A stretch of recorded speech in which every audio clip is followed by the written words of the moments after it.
আল্লাহ বলছেন কোরআনুল কারিমে, হে আদম বংশধর, পৃথিবীর জমিনে নেমে যাও, মিন্নি হুদান, আমার তরফ থেকে যে হাদায়াত বাণী যাবে, ফামান তাবিয়া, যদি এতাআত করতে পারো, ফালা খাউফুন, তোমাদের জন্য কোনো ভয় নাই, ওয়ালা হুম ইয়াহজানুন, তোমাদের জন্য কোনো দুশ্চিন্তার কারণ নাই। ধরে বলুন ঠিক কিনা? কোরআনের আনুগত্য করলে ভয় নাই, চিন্তা নাই। কার কথা? আল্লাহর কথা। যদি কেউ আল্লাহর আনুগত্য না করে তাহলে অবশ্যই তার ভয়ও আছে, চিন্তাও আছে। কথা ঠিক কিনা? আল্লাহ তাআলা তারপরে আয়াতে বলছেন, ওয়াল্লাযীনা কাফারু ওয়া কাযযাবু বিআয়াতিনা উলাইকা আসহাবুন নারি হুম ফিহা খালিদুন। আল্লাহ বলছেন, যদি তোমাদের মধ্যে কেউ এই কোরআনের কথাগুলিকে অবিশ্বাস করো কিংবা মিথ্যা মনে করো, আমি আল্লাহ বলে দিচ্ছি তোমরা জাহান্নামের আগুনের সাথী সঙ্গী হবে। আগুনের সাথী সঙ্গী হওয়া, বন্ধু বান্ধব হওয়া কি ভালো? কথা কোন ভালো? ভালো না। এই কথা দুটা আল্লাহ নাজিল করেছেন প্রত্যেক নবী রাসূলের উপর। যত সহিফা, যত কিতাব নাজিল করা হয়েছে, প্রত্যেকটা নবীর উপর এই কথা নাজিল করা হয়েছে। আল্লাহ তাআলা এই কথাগুলি মানুষের জন্য নাজিল করেছেন। কেউ যদি কোরআন মানে সে জান্নাতি, কেউ যদি কোরআন না মানে সে জাহান্নামী। পুরা কোরআন বোঝার জন্যে এই দুটি আয়াতই যথেষ্ট।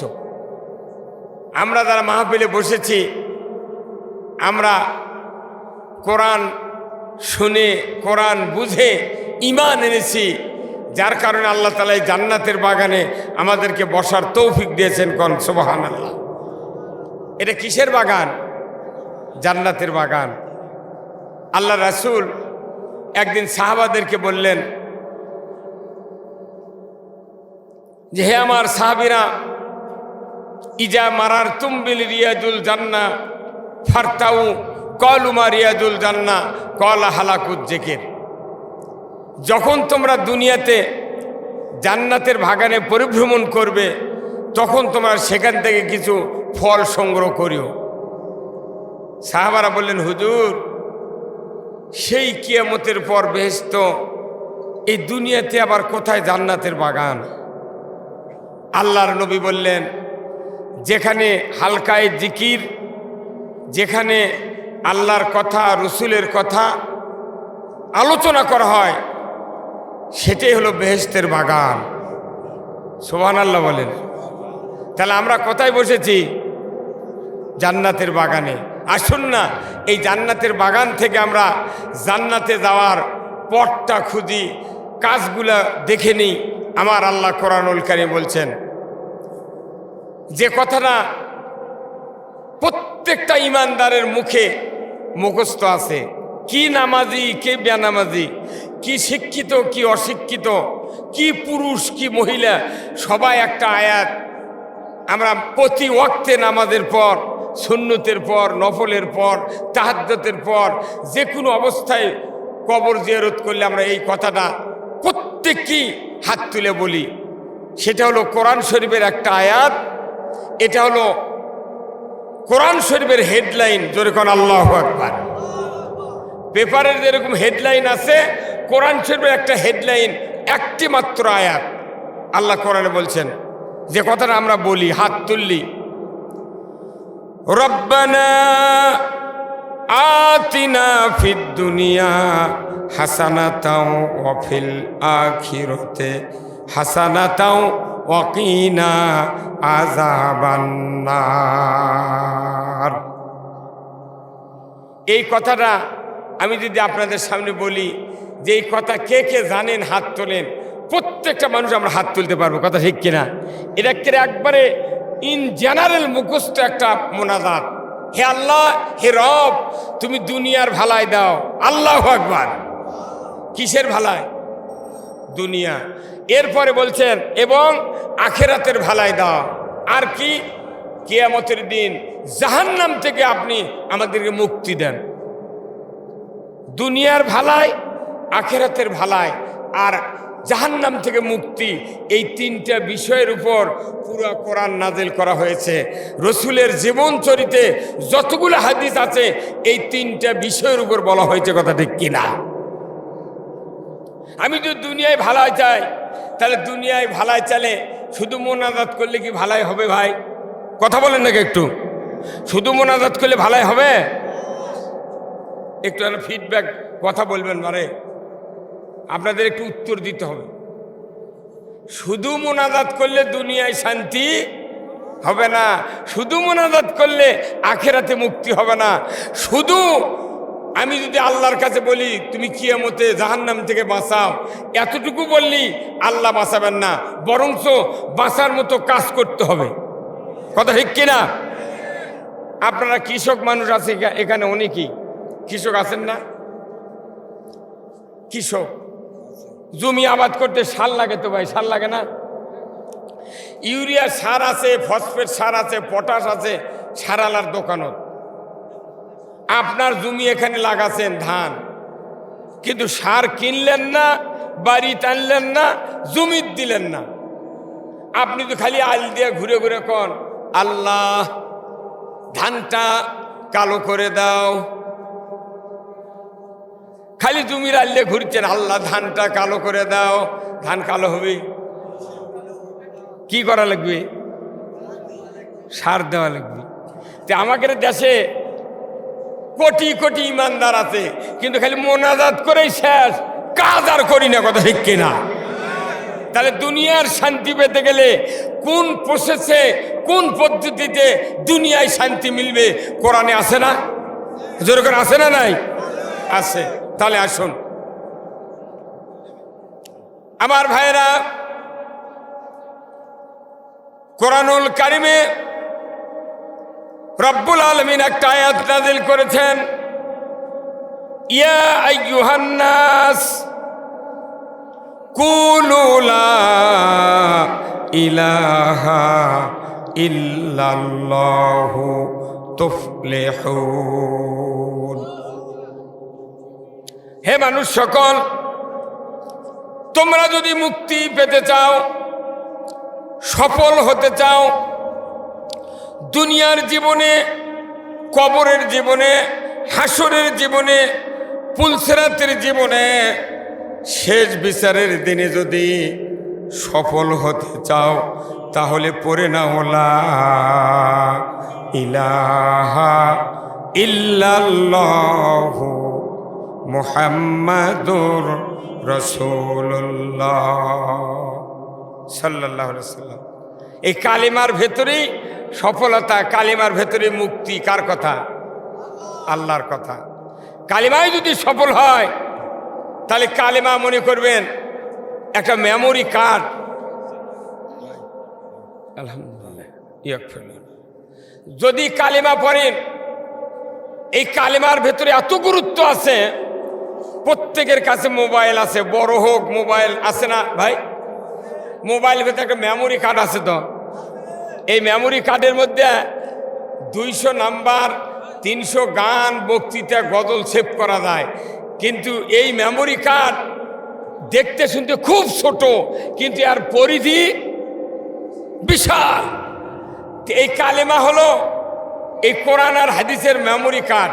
এই কালেমা যারা পড়বে, বুঝবে, এর গুরুত্ব অনুধাবন করবে, এই কালেমায় আপনাকে জান্নাতে নিয়ে যাবে। ধরে কোন আল্লাহু আকবার। কিন্তু এই কালেমা আমরা পড়ি ঠিক, কালেমা পড়লেই যে আল্লাহকে কবুল করা হলো, রসুলকে কবুল করা হলো। কিন্তু এই মানুষগুলা আবারও নামাজের বক্তৃতা শোনার লাগে। কথা ঠিক কিনা? এই মানুষগুলা আবার সুদ হারামের বক্তৃতা শোনার লাগে। কথা ঠিক কিনা? কিন্তু আপনি যখন বিয়ে করেছেন, স্ত্রী বাড়িতে নিয়ে যাচ্ছেন কবুল বলে, তখন কি বক্তৃতা করা লাগে? ভাই, আপনার স্ত্রী মেক্সি দিবেন, সোনু দিবেন, পাউডার দিবেন, আপনার স্ত্রী সিগারেট টাকা দিবেন, আপনার স্ত্রী আপনি প্যারাশুটের তেল কিনে দিবেন। এটা কি বলা লাগে? কেন বলা লাগে না? আপনি বুঝেছেন কবুল, কবুলের মধ্যে সব আছে।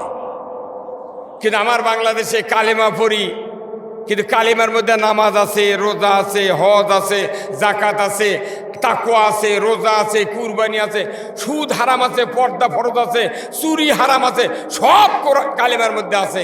কিন্তু এই কালেমা পড়ার পর আমাকে আবার বক্তব্য শোনার লেগেছে, ভাই চুরি করবেন না, সুদ খাবেন না, পর্দা করবেন, আপনি রোজা রাখবেন, আপনি নামাজ কাজা করবেন না।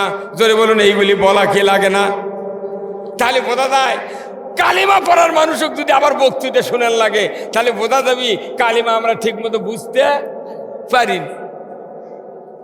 আমার ভাইয়েরা, আজ থেকে ১৫০০ বছর আগে আল্লাহর নবীর উপরে এই কোরআন নাজিল করা হয়েছে।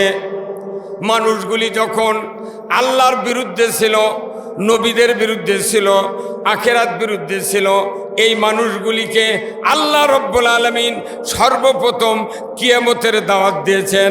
ও দুনিয়ার মানুষেরা, কিয়ামত হবে, তোমাদের জীবনের পরিসমাপ্তি হবে, মরে যাবে, কোটি কোটি বৎসর কবরে থাকতে হবে, এরপরে হাসরের ময়দানে তোমাদেরকে উঠায়া দুনিয়ার জীবনের হিসাব নেব।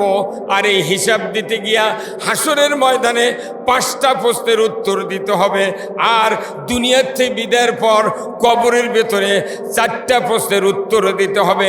ওই 4 প্রশ্ন, হাসরের 5 প্রশ্ন, এই 9টা প্রশ্নের প্রস্তুতি নিয়ে আমাদেরকে কবরে যেতে হবে। ধরে বলুন ঠিক কিনা?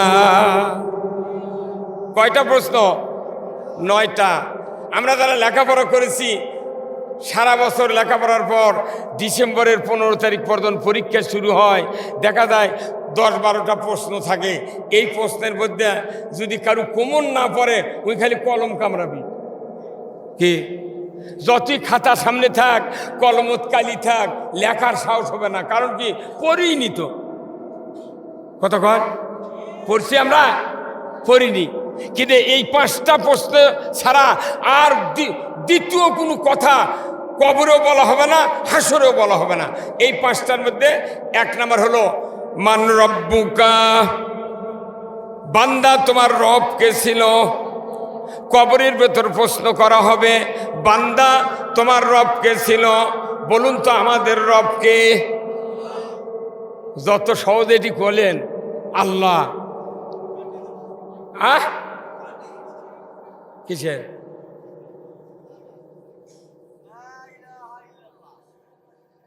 কবরের ভেতরে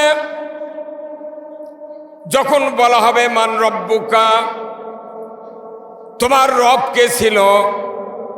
এখন রবকে, এই রব বোঝার জন্য আপনাকে রুহের জগতে যেতে হবে। আল্লাহ তাআলা যখন তামাম পৃথিবীর সমস্ত মখলুকাতের রুহ আলমে আরওয়ায় সৃষ্টি করে জিজ্ঞাসা করলেন, আলাস্তু বে রব্বিকুম, আমি কি তোমাদের রব নই? তখন আমরা সবাই বলেছিলাম কলু বালা, হ্যাঁ আপনি আমাদের রব। ধরে বলুন ঠিক কিনা? তাহলে রব যে আল্লাহ কেমন করে দুনিয়ায় এসে বুঝলাম আমরা যখন নামাজে শুরু করেছি। সূরা ফাতিহা প্রথম আয়াতেই বলা হচ্ছে আলহামদুলিল্লাহি রাব্বিল আলামিন। সমস্ত প্রশংসা বিশ্বজাহানের যিনি পালনকর্তা, সৃষ্টিকর্তা, রেজেকদাতা, বিধানদাতা, আইনদাতা, তেনারই হলো সব প্রশংসা। ধরে বলুন ঠিক কিনা? তার প্রশংসা আল্লাহ নিজে মানুষের কাছে করতে বলেছেন যে তুমি প্রশংসা করো। তাহলে আল্লাহর প্রশংসা কেমনি করবো আমরা? রব তাকেই বলে যিনি অনস্তিত্বকে অস্তিত্ব দান করতে পারেন, যিনি মখলুকাতের চাহিদার আগে প্রয়োজন মিটানোর ব্যবস্থা করতে পারেন, তার নাম হলো রব। আমাদের মুখে কয়বার দাঁত উঠেছে? 1 বার, 2 বার দাঁত উঠছে, 2 বার। ছোটবেলা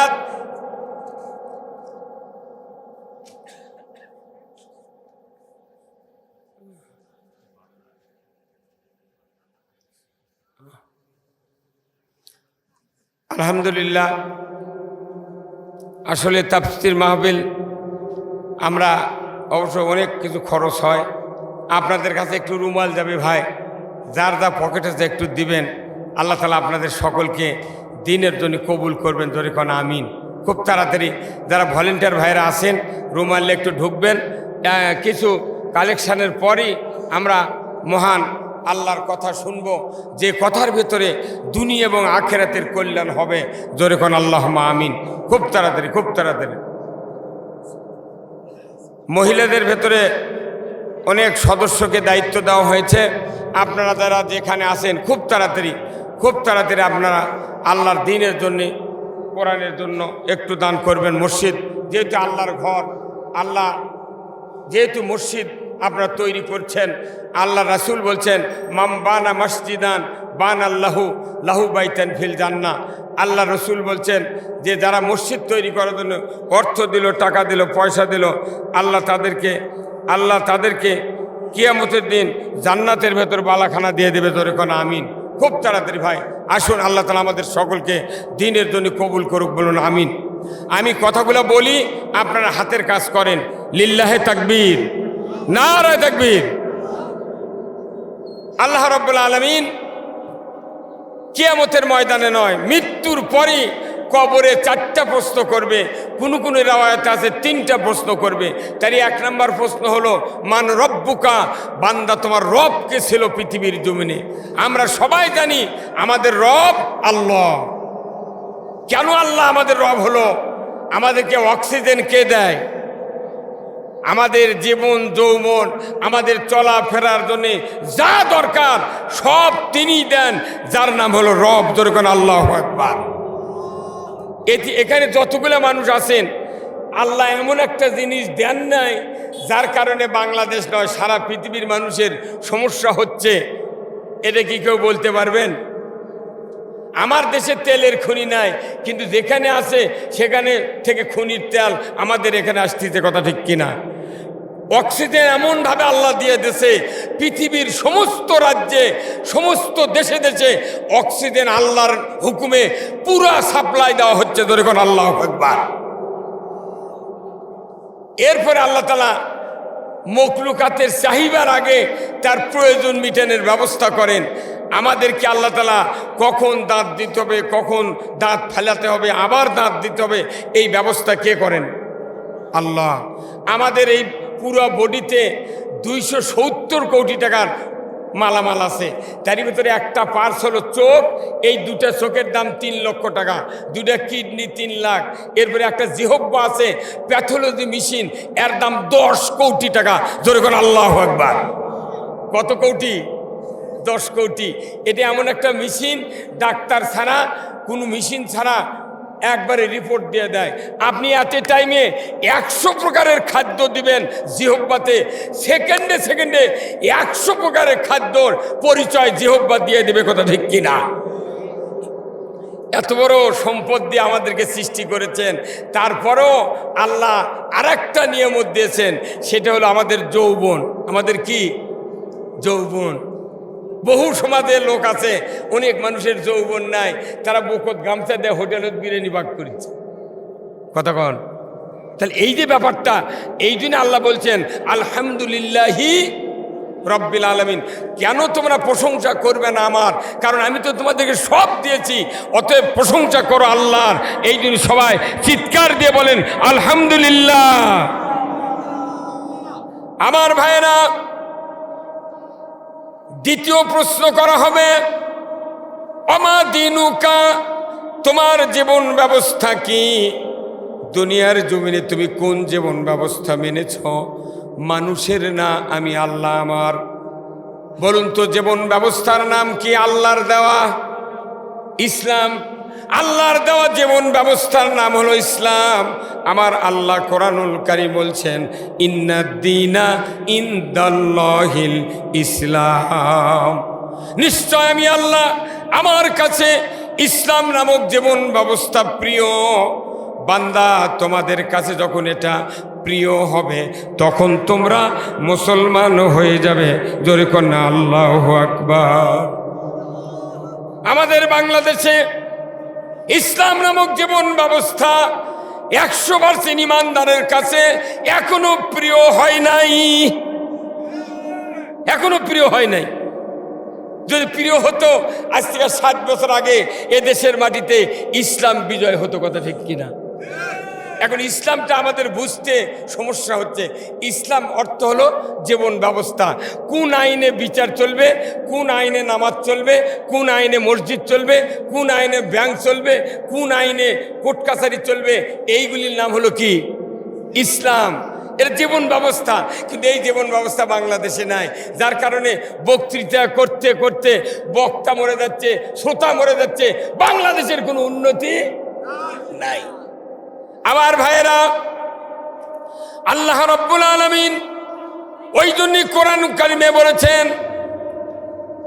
আমার পক্ষ থেকে যে হাদায়াত বাণী গিয়েছে, যদি তোমরা ইতাআত করতে পারো তাহলে তোমরা দুনিয়ায় শান্তি পাবে আর আখিরাতে কোনো আযাবের ভয় থাকবে না।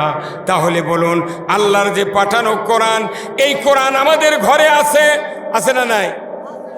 কোরআন আছে, বক্তা আছে, মৌলবি আছে, মসজিদ আছে, ইমাম আছে, কিন্তু আমাদের সকল জায়গায় শান্তি নাই, শান্তি নেই। এই শান্তি কায়েমের জন্য আমরা যদি কোরআন চর্চা করতে পারতাম তাহলে আমাদের ঈমানটা আল্লাহ বাড়িয়ে দিত। আল্লাহ কোরআনুল কারিমে সূরা আনফালে বলেছেন, ইন্নামাল মুমিনুনা আল্লাযীনা ইযা যুকিরাল্লাহ ওয়াজিলাত কুলুবুহুম ওয়া ইযা তুলিয়াত আলাইহিম আয়াতুহু জাদাতহুম ঈমানাও ওয়া আলা রাব্বিহিম ইয়াতাওয়াক্কালুন। নিশ্চয় যারা মুমিন, এই মুমিনের সামনে যখন আল্লাহ সুবহানাহু ওয়া তাআলার নাম উচ্চারণ করা হয়, সে যদি প্রকৃত মুমিন হয়, ওয়াজিলাত কুলুবুহুম, অন্তর থরথর করে কেঁপে উঠবে। আর এমন মুমিনের সামনে যখন কোরআন তেলাওয়াত করে অর্থ বুঝায় দেওয়া হবে, শোনানো হবে, ওই মুমিন তখন মনে মনে বলবে, আল্লাহ এতদিন যা করেছি করেছি, আর উল্টা আপনার দিকে ফিরতে রাজি আছি। আল্লাহ গো, আমাদেরকে আগামী দিনে তোমার পথে চলার তৌফিক দিয়ে দাও। এমনটি সিদ্ধান্ত যখন আল্লাহর বান্দাগুলি, মুমিন বান্দাগুলি নিবে, সাথে সাথে আল্লাহ বলেছেন, জাদাতহুম ঈমানাও, আমি রব্বুল আলামিন সাথে সাথে ওই মুমিনের অন্তরে ঈমানকে বাড়িয়ে দেই। কোরআন শুনলে ঈমান বাড়ে, গান শুনলে ঈমান মরে, কার কথা? কোরআন যত শুনব, যত পড়ব, যত বুঝবো, ঈমান আমাদের বেড়ে দেবেন কে? কিন্তু বাংলাদেশের মানুষ আমরা ওয়াজ শুনি, সব শুনি, কিন্তু কোরআন বোঝার চেষ্টা করি না। তারপরও মাশাআল্লাহ আপনারা যে রাত্রিতে এখানে বসে আছেন, এই দিকে আলো নাই তো ওই শ্রোতাগুলো দেখা যাচ্ছে না, মানে এমন লাইট এখানে যদি দেখা যেত, ভাই দেখা যাচ্ছে, দেখা যাচ্ছে না। বক্তৃতা এমন একটা জিনিস যে স্যালাইন করলে রগত করা লাগবে, কথা ঠিক কিনা? স্যালাইন কোথায় করা লাগে? আচ্ছা, রগত ছাড়া যদি চামড়ার মধ্যে যায় তাহলে চামড়া কি হবে?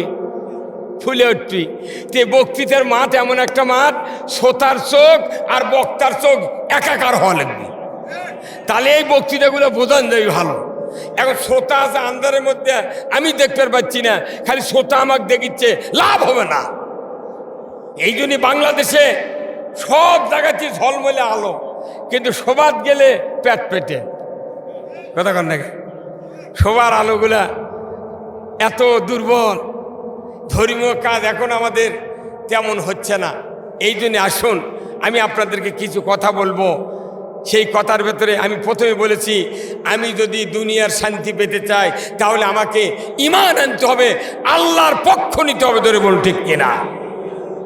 দ্বিতীয় কাজ, আকিমুস সালাত। ভাই এখানে এত গোলমাল খায়, কি হতো ওখানে?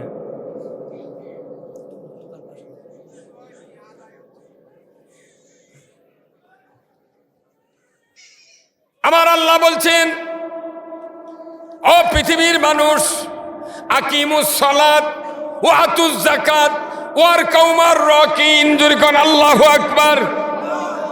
নামাজ কায়েম করো, যাকাত আদায় করো, আর রুকুকারীদের সাথে রুকু করো, জোরে কোন আল্লাহু আকবার। এত বক্তব্য মসজিদে, মাঠে, মাহফিলে, তারাবির জামাতে, বলুন তো আপনারা উত্তর দেন, এত বক্তব্যের পর, এত মাদ্রাসার পর, এত মসজিদের পর বাংলাদেশে নামাজি বেশি না বেনামাজি বেশি? কারণ কি? কারণ হলো বাংলাদেশে নামাজ কায়েম নাই। কায়েম করার মতো আইন থাকা দরকার, কথা ঠিক কিনা? এখন অনেকেই বলে বাপের দায়িত্ব নামাজ পড়ান, মসজিদের ইমামের দায়িত্ব নামাজ ধরান, বক্তার দায়িত্ব পুরো প্যান্ডেলের মানুষকে আল্লাহওয়ালা বানান। কি বক্তার বাইছে কাম, বক্তার কাম বাঁধেনি, বাপেরও কাজ বাঁধেনি, মায়েরও কাজ বাঁধেনি, মসজিদের ইমামও পারবে না নামাজ কায়েম করার জন্য। যাকে দায়িত্ব দেওয়া হয়েছে সেই ব্যক্তি ছাড়া বাংলাদেশে নামাজ কায়েম হবে না। সেই দায়িত্ববান লোককে আল্লাহ কোরআনে সূরা আল হজের 41 নম্বর আয়াতে বলেছেন, আল্লাযীনা ইম্মাক্কান্নাহুম ফিল আরদ আকামুস সালাতা ওয়া আতাউজ যাকাতা ওয়া আমারু বিল মারুফ ওয়া নাহাউ আনিল মুনকার ওয়া লিল্লাহি আকিবাতুল উমুর। জোরে কন্না মারহাবা। আল্লাহ বলেছেন, যদি মুসলমান, যদি তুমি প্রধানমন্ত্রী হও, সরকার হও, প্রেসিডেন্ট হও, ক্ষমতায় যাও, 4টা আইন চালু করবে। জোরে কোন আল্লাহু আকবার। কয়টা আইন? 1 নম্বর নামাজ কায়েম করবে, 2 নম্বর যাকাত আদায় করবে, 3 নম্বর ন্যায়ের আদেশ করবে, 4র্থ নম্বর অন্যায়ের বারণ করবে। এই 4টা কাজ আমার আল্লাহ বলেছেন, ওয়ালিল্লাহি আকিবাতুল উমুর। আমি আল্লাহ আমার পক্ষ থেকে বড় ধরনের একটা আদেশ সরকারের প্রতি দিয়ে দিলাম। সরকার যদি নামাজ কায়েম করে, বাংলাদেশে নামাজ কায়েম হতে বাধ্য। ওই কামরা সরকার না করে, আর কারণে আমরা বক্তারা বলতেছি, ইমামরা বলতেছি, দেখা যায় বক্তার বেটা বেনামাজি, ইমামের বেটা ডবল বেনামাজি, মুয়াজ্জিনের বেটা রিডবল বেনামাজি, মোতাল্লির বেটা টিপুল বেনামাজি, হাজির বেটা ও 2 জন। আমরা খালি পাগলের মতো বকে যাচ্ছি, কিন্তু 5 মিনিট লাগবে নামাজ কায়েম করতে। কয় মিনিট? সরকার যদি আজকে বিকাল 5টায় আমাদের প্রধানমন্ত্রী তারেক রহমান যদি বলতেন যে আজ থেকে বাংলাদেশে 5 ওয়াক্ত নামাজ আইনের মাধ্যমে কায়েম করা হলো, যে ব্যক্তি 1 ওয়াক্ত নামাজ কাজা করবে ফেতরা পরিমাণ প্রতি ওয়াক্তে 120 টাকা জরিমানা, তাহলে বেতের ধরে 6 ওয়াক্ত 600 টাকা, 6 কুড়ি 120, 720 টাকা জরিমানা। 1 ওয়াক্তের জন্য 2.5 ঘন্টা হাজুত, তাহলে 6 ওয়াক্তের জন্য 15 ঘন্টা। ইমাম সাহেব, মুয়াজ্জিন সাহেব, আপনাদেরকে দায়িত্ব দেওয়া হলো, যে ব্যক্তি আগামীকাল থেকে নামাজ কাজা করবে তার তালিকা সকাল 8টার মধ্যে মান্দা থানার ওসির কাছে দিয়ে দেন। 3:30-3টার দিকে বেনামাজির বাপ মাও বেটাক ডাক দিবি, বাবা ওঠ রে, কতক্ষণ? 3টার সময় বেনামাজির স্ত্রী ডাক দিবি, নইমের বাপ ওঠো। তুমি কি প্রতিদিন 700 টাকা জরিমানা দিতে পারবে? 15 ঘন্টা হাজুত খেতে পারবে? যদি পারো তাহলে তুমি শুয়ে থাকো, যদি না পারো ওযু করে মুয়াজ্জিনক ডাকেলে জুম্মাত যাও। কতক্ষণ? কারণ মুয়াজ্জিনক দায়িত্ব দিয়েছে সরকার যে তুমি তালিকা দিবে যারা নামাজ কাজা করবি। তাহলে মানুষ মুয়াজ্জিনের কাছে যাবি না চেয়ারম্যানের কাছে যাবে? মুয়াজ্জিনের কাছে যাবি। আর চেয়ারম্যানও যদি দায়িত্ব দেয়, চেয়ারম্যান না করবি কি, কুল্লু নামাজের তালিকা দিবি, যে কয়জনক ধর, এই কতক্ষণ না আমি আইন করে নামাজ কায়েম করতে হবে। কার কথা? এই বাংলাদেশে নামাজ কায়েম হোক। আপনারা কি চান? কারা কারা চান? দুহাত তুলে আল্লাহকে দেখান। লিল্লাহে তাকবীর।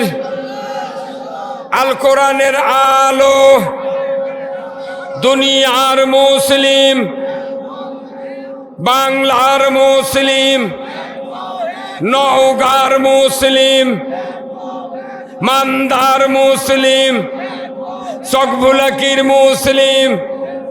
লিল্লাহে তাকবীর।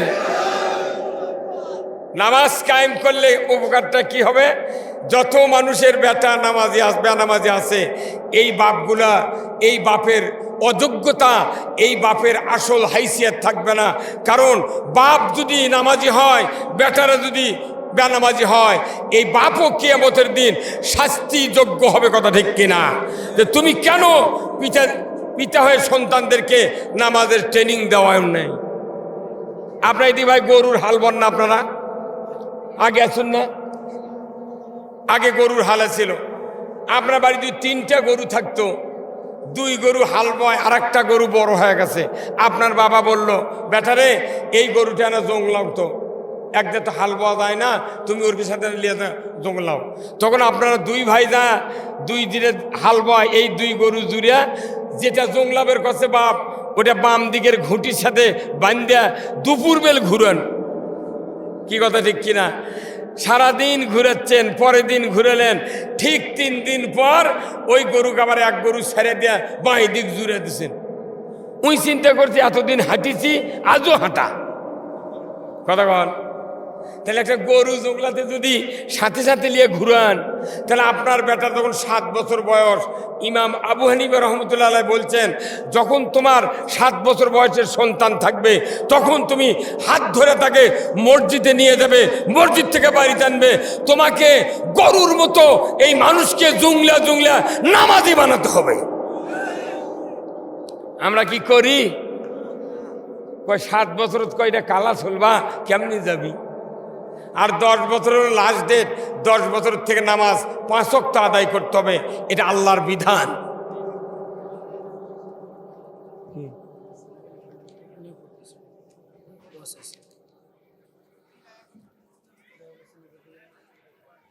আলহামদুলিল্লাহ, মা বোনদের প্যান্ডেল থেকে একটা রূপার একটা জিনিস দিয়েছেন।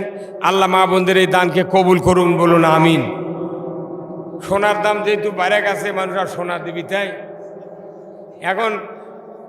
এখন শালার বিয়া, দুলা ভাই গেছে ফুল কিনবে, আর টাকা লেছে 1100। ফুল না কিনা ওই সিটি গোলের 20 টাকাতে ফুল কিনে না, গোলাপি কাগজের দৌড়ে লিখছে। ওই ফুল কিনবার না ওই টাকা মারিছে। আমি বিয়ে পড়াবার লেগে ধরা পড়েছি। কি আশ্চর্য কথা রে! দুনিয়া চুরি করবো থেকে সব জায়গার চুরি করবো। হ্যাঁ, তুই শ্বশুরে দিছে বেটার ফুল, বইয়ের ফুল কেনার জন্য 1100 টাকা। উই যা কে এত টাকা ফুল কিনে লাভ কি? উনি তার সোনার নাই, কে দেখবি? উনি 20 টাকাতে সিটি গোলের ফুল কিনে গোলাপি কাগজ দিয়ে বাঁধে লিখছে। এখন আমি আবার এই জীবনে বহু বিয়ে পড়াচ্ছি, তো ওই বিয়ে পড়ার লাগে আল্লাহর কি কাম। আমি কইছি ভাই লাখের ফুলটা আমি একটু দেখি তো।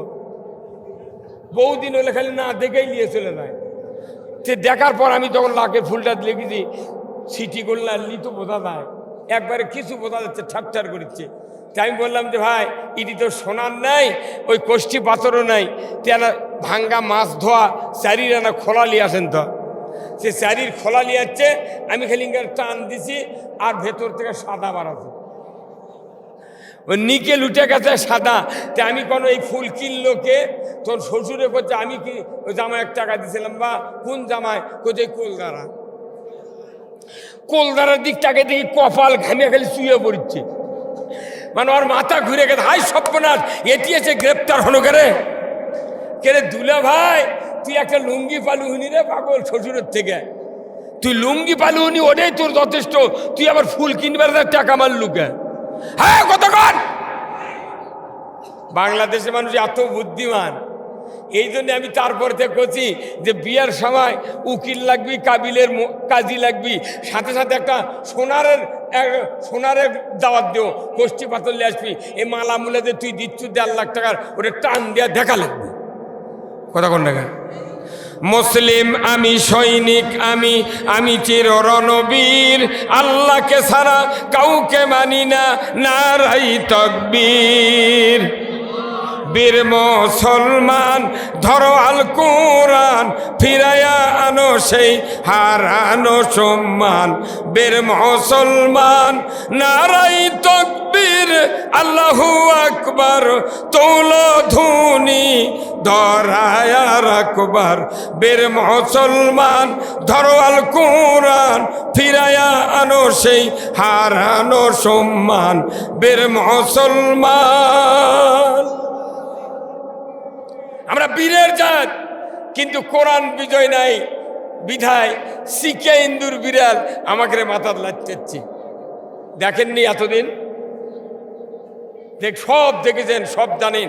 এই কোরআন আমাদের জীবন ব্যবস্থা। সেই জীবন ব্যবস্থা বলেছে আল্লাহ নামাজ কায়েম করো। আমাদের দেশে যত সরকার গেল, একটা সরকারও নামাজ কায়েমের কথা বলে না। কথা ঠিক কিনা? অথচ আমাদের মসজিদের ইমামুক বলিচ্ছে, হুজুর আমার বেটা নামাজ পড়ে না, দোয়া করবেন হুজুর। দোয়ার কাম বাজেনি, নামাজ পড়ান কি? কত ইমাম মৌলবীর বেটা, এমনও বক্তা আছে বাংলাদেশে, বক্তার বেটা গাঁজা খায়। আপনি ছাড়বেন কি দিয়ে? কিন্তু আমরা খালি দোষ, আমরা খালি দোষ। কত মানুষ বিড়ি খাচ্ছে, সিগারেট খাচ্ছে, কোনো দোষ নাই। খালি হুজুর যদি খালি একটা পকেটও সিগারেটের খাইলে ঢোল, এই ঠোল বার করে, কবি হুজুর পয়মাল দিচ্ছে রে। কতক্ষণ কোথায় মুসলমান? আমার ভাইয়েরা, কোরআনুল কারিমে আল্লাহ বলছেন, কুল্লু নাফসিম বিমা কাসাবাত রাহিনা ইল্লা আসহাবাল ইয়ামিন ফি জান্নাতিন ইয়াতাসাআলুনা আনিল মুজরিমিন মা সালাকাকুম ফি সাকার ক্বালু লাম নাকু মিনাল মুসাল্লিন ওয়া লাম নাকু নুতঈমুল মিসকিন ওয়া কুন্না নাকুদু মা'আল খাইদিন ওয়া কুন্না নুকাজ্জিবু বিয়াউমিদ্দিন। আমার আল্লাহ বলেছেন সূরা মুদ্দাসসিরের ভিতরে, কিয়ামত দিন সংগঠিত হবে। ওই দিন অপরাধীরা জাহান্নামে গ্রেপ্তার হবে। যাদের 4টি দোষ থাকবে তারা সাকার নামক জাহান্নামে প্রবেশ করবে। জান্নাতীরা জান্নাতে যাবে, জাহান্নামীরা জাহান্নামে যাবে। জান্নাতীরা জাহান্নামীদেরকে জিজ্ঞাসা করবে, ইয়াতাসাআলুনা আনিল মুজরিমিন, হে অপরাধীরা, মা সালাকাকুম ফি সাকার, কোন অপরাধে তোমরা সাকার নামক জাহান্নামে প্রবেশ করেছ? তারা বলবে, ক্বালু লাম নাকু মিনাল মুসাল্লিন, আমরা পৃথিবীতে মুসল্লি ছিলাম না, নামাজি ছিলাম না।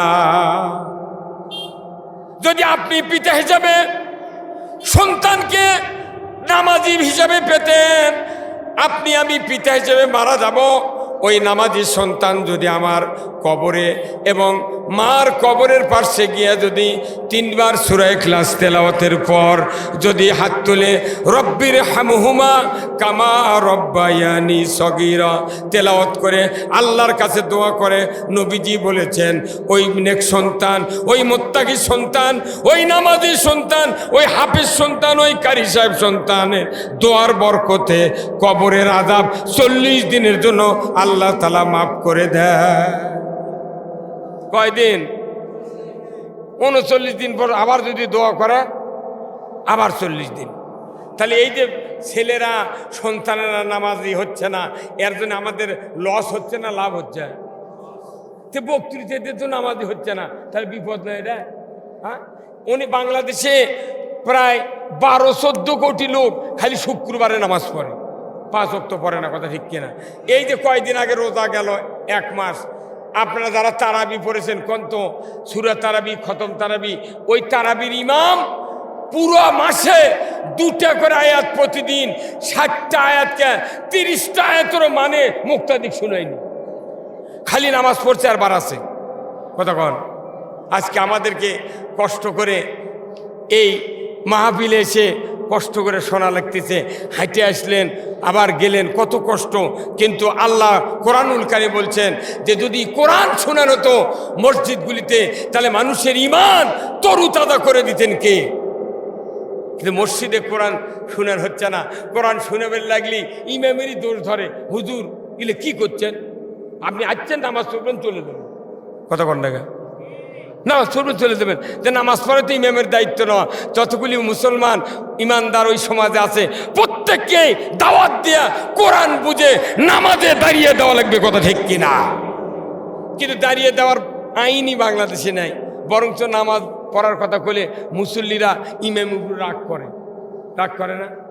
সারাদিন সারা মাস রোজা করেনি, উনি ঈদের দিনেকে সুস পায়জামা, নতুন পাঞ্জাবি, আতর, গোলাপ, সুরমা দিয়া জায়নামাজ ঘারত করে মাঠে রেখে আগা কাতর জায়নামাজ পরে বসে আছে, সারা মাস রোজা করেনি। আচ্ছা ওই যতই জায়নামাজ পড়ুক আর ভালো জামা গাওয়ার দেব, ওর মনত কোনো চোর ভাব আছে। উনি বুঝতে পারছি আমি তো রোজাই করিনি, চোখ মুজে বসে আছে, কথা কন না। আর যারাই রোজা করেনি তারা আবার ঈদ কবে হবে এই চিন্তায় ব্যস্ত। এই তো বাংলাদেশের অবস্থা। আমার ভাইয়েরা, আল্লাহ রাব্বুল আলামিন বললেন ওয়ালাম নাকু মিনাল মুসাল্লিন, যারা নামাজি হবে না দুনিয়ার জীবনে তারা সাকার নামক জাহান্নামে যাবে। ওয়ালাম নাকু নুতিমুল মিসকিন, যারা মিসকিনের ব্যাপারে ভ্রুক্ষেপ করবে না। এরপরে ওয়াকুন্না নাকুদু মাল খাইদিন, যারা ইসলামকে বিলুপ্ত করার চেষ্টা করেছিল আমিও তাদের সাথে প্রচেষ্টায় রত ছিলাম, যার কারণে জাহান্নামে আমি প্রবেশ করেছি। বলুন তো চতুর্থ নাম্বার, ওয়াকুন্না নুকাজ্জিবু বিয়াউমিদ্দিন, আখিরাতের বদলা দেবার দিনটাকে আমরা মিথ্যা মনে করেছি। আজকে বাংলাদেশে ইমানদার আছে, কিন্তু এই চারটা দোষে যদি আমরা দোষী হই কিয়ামতের ময়দানে জাহান্নাম ছাড়া উপায় নাই। ধরে বলুন ঠিক কিনা? কিন্তু জাহান্নাম থেকে মুক্তি পেতে গেলে সর্বপ্রথম নামাজ কায়েম করতে হবে। ধরে কোন আল্লাহু আকবার। আমরা কি আগামীকাল থেকে 5 ওয়াক্ত নামাজ কায়েম করতে রাজি আছি? কারা কারা রাজি আছি? দুহাত তুলে আল্লাহকে দেখান। লিল্লাহে তাকবীর।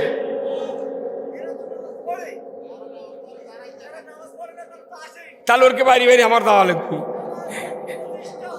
হ্যাঁ, সেই জন্য তো আইনের কথা বললাম, সেটাই তো আইন বললাম যে নামাজ কায়েম করতে হবে, কথা ঠিক কিনা? আমার ভাইয়েরা, এই নামাজ কায়েমের জন্য মসজিদ তৈরি করা হচ্ছে। আজ থেকে 1500 বছর আগে আল্লাহর নবী মক্কাতে নবুয়ত পেলেন, 13 বছর মক্কায় থাকলেন, নামাজের দাওয়াত। 12 বছর নবুয়তের পর আল্লাহ নাজিল করলেন, মেরাজত গিয়া নামাজ আনলেন। কিন্তু 12 বছর মক্কাতে থাকলেন, নামাজ 5 ওয়াক্ত আসে নাই। আল্লাহর নবী 13 বছর বয়সে মক্কা থেকে মদিনায় হিজরত করে যাচ্ছেন। রাতের অন্ধকারে কোবা পল্লীতে আবু বকরকে নিয়া রসুল যখন পৌঁছে গেলেন, কোবা পল্লীতে মসজিদ তৈরি করলেন। ওখান থেকে 3 দিন অবস্থান পর চলে যাচ্ছেন ইয়াসরিবে, মদিনার মাটি যেখানে, ওই জায়গায় চলে যাচ্ছেন। মদিনার আনসার মুহাজির যারা সাথে ছিল, আগে যারা হিজরত করেছিলেন, তারা কাতারবন্দি হয়ে রসুলের সামনে দাঁড়িয়ে গেলেন। নবীজি যখন ইয়াসরিবে যখন প্রবেশ করছেন, তখন মদিনার আনসার মুহাজিরের যুবকেরা, কিশোরেরা তারা আরবি কাসিদা তেলাওয়াত করে বলতেছিলেন, তলাআল বাদরু আলাইনা মিন সানিয়াতিল বিদাই ওয়াজাবাত শুকরু আলাইনা মাদা লিল্লাহি দাই। হে রাসূল, মদিনার মাটিতে আপনি হিজরত করে এসেছেন, আমাদের জীবনটা ধন্য হয়ে গেছে। আপনি যতদিন মদিনার মাটিতে থাকবেন, দুনিয়ার কোনো দুশমন আপনাকে যদি আক্রমণ করতে আসে, আমরা বাধা দেব। যতক্ষণ আমাদের বক্ষে রূহ আছে আপনার সাথেই লড়ে যাব। জোরে কোন আল্লাহু আকবার। এইবার নবীজি মদিনার মাটিতে পৌঁছার সাথে সাথেই মদিনার কিশোরেরা, যুবকরা বলতে লাগলেন, হুজুর, আপনার কাছে আমাদের 2টা প্রস্তাব। 1 নাম্বার হলো, আপনি মদিনায় বাস করবেন, আপনার জন্য বাড়ি দরকার, ঘর দরকার। হুজুর গো, আপনার বাড়ি, আপনার বাসস্থান মদিনার মাটিতেই তৈরি করতে হবে। 2 নাম্বার ওয়াদা দিতে হবে, আমরা একদিন মরে যাব, আপনারও একদিন ইন্তেকাল হবে ইয়া রাসূলুল্লাহ। এই মদিনার মাটিতে আপনাকে এখানে চিরদিনের জন্য বিদায়ের পর এখানে শুয়ে থাকতে হবে, এখানেই কবর হবে। এই দুইটা ওয়াদা আপনাকে দিতে হবে। নবীজি বললেন, রে মদিনার কিশোরেরা, যুবকেরা, আমি নবী পৃথিবীর জমিনে যদি বাড়ি তৈরি করি, ঘর তৈরি করি রে, তোদের মদিনার মাটিতে আমার বাড়ি তৈরি হবে। এরপরে আল্লাহর নবী বললেন, হে মদিনার কিশোরেরা, যুবকেরা, তোমরা শোনো, আমি নবী পৃথিবীর যেখানেই ইন্তেকাল করি না কেন, এই মদিনার মাটিতেই আমার কবর হবে। আমি কিয়ামত পর্যন্ত এই মদিনার মাটিতে শুয়ে থাকতে চাই। মদিনার যুবকেরা খুশি হয়ে গেল, রসুলকে অর্থ দিলেন, টাকা দিলেন। হুজুর, আপনি তাহলে মসজিদ বানান, আপনার বাড়ি বানান। রসুল বললেন, ওগো আমার মদিনার কিশোরেরা, যুবকেরা, আমি আমার বাড়ি আগে বানাবো না, আমি আল্লাহর ঘর মসজিদ তৈরি করবো। ধরে কোন মারহাবা। আজকে সেই মসজিদ আপনাদের এখানে বিশাল মসজিদ দেখলাম, ছাদ হয়েছে, ওয়াল হয়েছে, কিন্তু মেঝে ঢালাই হয়েছে, তার টাইলস নাই, জানালা নাই, দরজা নাই। আমার রাসূল বলেছেন, মাম বানা মসজিদান বান আল্লাহ লাহু বাইতান ফিল জান্নাহ। যারা মসজিদ তৈরি করার জন্য অর্থ দিল, টাকা দিল, পয়সা দিল, সে যেন কিয়ামতের দিন বিচারের পর আল্লাহর জান্নাতের ভেতর বালাখানা তৈরি করলো। জোরে কন্যা মারহাবা। অনেক মানুষ টাকা দিয়েছেন। আজকে এই মাহফিলের উদ্দেশ্য হলো ওই আল্লাহর ঘর তৈরি করার জন্য। এখনো যতগুলি কাজ বাকি রয়েছে, আমি আপনাদেরকে অনুরোধ করব, এই কাজটা হলো সদকায়ে জারিয়া। রসুল বলেছেন, ইজা মাতাল ইনসানু ইনকাতান হুয়া আমালু ইল্লা মিন সলাসাতেন ইল্লা মিন সাদাকাতেন জারিয়াতেন আও ইলমুহু ইয়ানতাবিহিন নাস আও ওয়ালাদুন সালিহু লাহু। ও আমার দুনিয়ার উম্মতেরা, মানুষ মরে যাবে, সমস্ত মানুষ সমস্ত আমল থেকে বঞ্চিত হয়ে যাবে, মাত্র 3টে আমল জারি থাকবে। 1 নম্বর সদকায়ে জারিয়া, মসজিদ, মাদ্রাসা, স্কুল, কলেজ, কালভার্ট, ব্রিজ, রাস্তাঘাট, বৃক্ষরোপণ, এইগুলি যারা করবে কিয়ামত পর্যন্ত সওয়াব পাবে। জোরে কন্যা মারহাবা। আল্লাহর ঘর মসজিদ যারা তৈরি করার জন্য অর্থ দিবে, জায়গা দিবে, সম্পদ দেবে, আমার নবীজি বলেছেন, সে যদি ঈমান নিয়ে মরে যায়, জান্নাতের ভেতর বালাখানা তৈরি হয়ে যায়। জোরে কন্যা মারহাবা। আমি আপনাদেরকে অনুরোধ করব, যারা অর্থ দিলেন, টাকা দিলেন, পয়সা দিলেন, যারা এখনো দেন নাই, এই ঘরের জন্য দেওয়ার জন্য আমাদেরকে আকৃষ্ট হতে হবে। কারণ আল্লাহর ঘর তৈরি করার জন্য যার তার টাকা নেন না। আল্লাহ বলেন, আল্লাহর নবীর মারফতে আল্লাহ ঘোষণা দিয়েছেন, আমি যার কল্যাণ চাই, যাকে জান্নাত দিতে চাই, তারই অর্থ ইসলামের কাজে আমি গ্রহণ করে থাকি। জোরে কন্যা মারহাবা। আজ থেকে 1500 বছর আগে নবীজি যখন গারে হিরাত নবুয়ত প্রাপ্ত হলেন, ওখান থেকে বাড়িতে এসেই রসুল যখন হযরত খাদিজাকে বললেন, ইয়া খাদিজা জাম্বুলুনি, ইয়া খাদিজা আমাকে কম্বল দিয়ে ঢেকে দাও। খাদিজা বললেন, আপনার কি হয়েছে? খাদিজা বললেন, এই এই ঘটনা। হে খাদিজা, আমি এমন একটা বক্তব্য শুনেছি, ওই জায়গাত এটা ঐশ্বর্যবাণী। ওগো খাদিজা, আমি তো নবুয়ত হিসেবে আমাকে আল্লাহ নবুয়ত দিয়েছেন, তবে নবুয়তের প্রথম কালমা হলো লা ইলাহা ইল্লাল্লাহু মুহাম্মাদুর রাসূলুল্লাহ। রে খাদিজা, তুমি কি আমাকে নবী হিসেবে তুমি কি মেনে নিতে পারবে? সাথে সাথে খাদিজা বললেন, ইয়া রাসূলুল্লাহ, ইয়া হাবিবাল্লাহ, ওগো আমার স্বামী, আমি নির্দ্বিধায় না সংকোচ করে আপনাকে নবী হিসাবে মেনে নিলাম। নবী হিসেবে মেনে নেওয়ার পর সমস্ত সম্পদ, অর্থ, মালামাল নবীজির হাতে উঠিয়ে দিলেন। এই মানুষটা যখন দুনিয়াতে বিদায় হয়ে গেলেন, সকল সম্পদ যখন ইসলামের জন্য ব্যয় করলেন, তখন দেখা গেল কবরে যখন খাদিজাকে শোয়ানো হলো, ওই মানুষটার কবরের শোয়ার জবাবের জন্য মুনকার নকির কবরে আসে নাই। নবীজিকে বলেছেন, ইয়া রাসূলুল্লাহ, আমি যখন মৃত্যুবরণ করব, আমার কবরে মুনকার নকির আসবে। যতক্ষণ সওয়ালের জবাব আমি দিতে না পারবো, আপনি উপর থেকে আমাকে স্মরণ করে দিবেন। জোরে কোন আল্লাহু আকবার। লিল্লাহে তাকবীর। দানবীর প্রধান অতিথি মোহাম্মদ মুখলিসুর রহমান মকে ভাই 4,500 টাকা ধরে কোন মারহাবা। লিল্লাহে তাকবীর। আল্লাহুম্মা আমিন। আল্লাহ দান কবুল করে নেন। আল্লাহ তার হায়াত দারাজ করে দেন। আল্লাহ তার শারীরিক সুস্থতা দান করে দেন। আল্লাহ মরণের আগে একটাবার খানায়ে কাবা হজ করার মতো তৌফিক দিয়ে দেন। আল্লাহ তার সংসারে বরকত দিয়ে দেন। আল্লাহ তার বংশের ভেতরে তারা